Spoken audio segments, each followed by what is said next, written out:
Morning friends, breakfast ready করে নিয়েছি।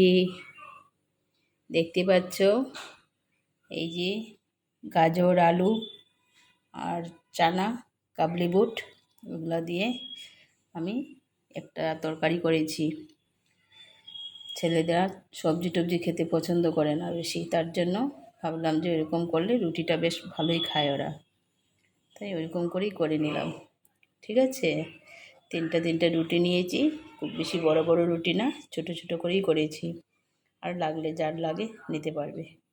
ঠিক আছে, এই যে এই দিয়ে আমাদের ব্রেকফাস্ট করে নেব।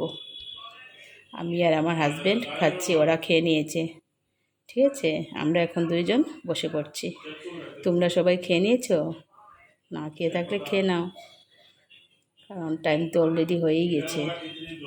আর চারিদিকে জল, আর কি বলবো, তাই বাজার টাজার করা অনেক ঝামেলা হয়ে পড়েছে। ঠিক আছে বন্ধুরা, সবাই ভালো থেকো, সবাই সবার শরীরের দিকে খেয়াল রেখে চলো। ঠিক আছে, তাহলে এখানে রেখে দিলাম। Bye bye.